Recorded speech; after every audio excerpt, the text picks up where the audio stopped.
We all know the type.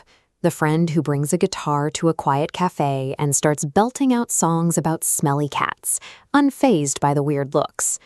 For years, audiences laughed at Phoebe Buffay as the eccentric wild card of her group, the lovable weirdo whose humor seems perfectly, delightfully random. But her timeline tells a different story. A mother who took her life, a stepfather sent to prison, a biological father who vanished. When you process those events, her defining traits stop looking like comedic relief.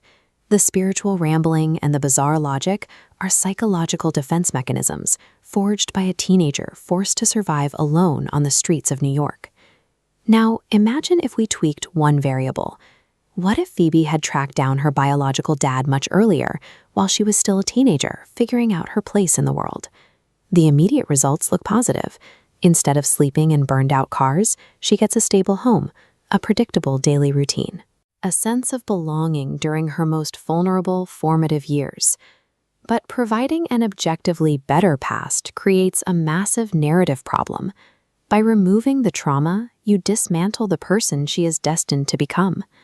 Fixing her childhood removes the foundational chaos her worldview is built upon. Picture a teenager who gets paternal support instead of abandonment. Her daily setting shifts from the unpredictability of the streets to the safety of a structured home life. Without the constant threat of survival, her instincts go dormant.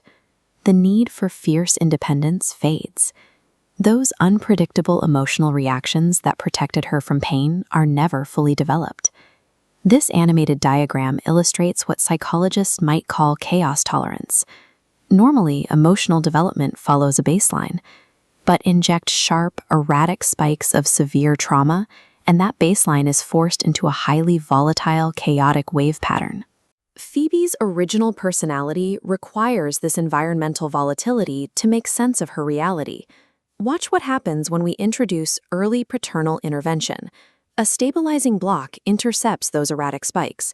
It smooths the subsequent waves into a flat, conventional straight line, grounding her psychological development. The resulting adult looks different. She might retain a few quirks, but she becomes risk-averse and leans into structure.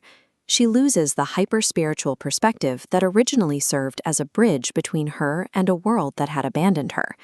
Early stability trades a survivor's perspective for social convention. When the world is safe enough to trust, the need to invent a private spiritual reality to make sense of the pain vanishes. This internal psychological shift dictates her physical trajectory through New York City.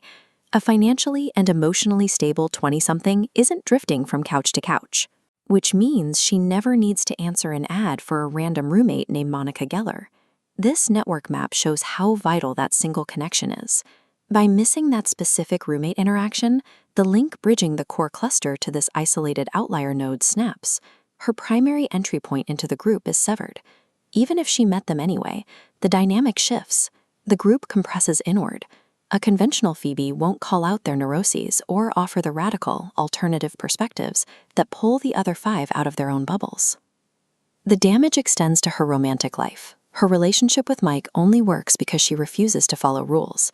He is drawn to someone who has seen the absolute worst of human existence and actively chooses joy in spite of it. A predictable Phoebe would never stand out in a crowded room to attract Mike, let alone hold his interest long enough to build a life together. The group's chemistry depends on the friction she provides. Without that history of loss, the gravity holding these 6 people in the same orbit weakens. We are left with a paradox. Objectively, you want a person to have an easier life, but granting that ease comes at the cost of their unique identity. Put the two outcomes side by side. On the left, a life free of struggle and isolation. On the right, a life full of her undeniable magnetic spark. It forces us to ask a difficult question. Are we shaped more by the love we receive or by the love we are denied? Phoebe's character suggests it is both. Her specific brand of pain acted as the forge for her radical empathy and surprising wisdom. Removing the struggle erases the suffering, but it also cancels out the resilience that follows.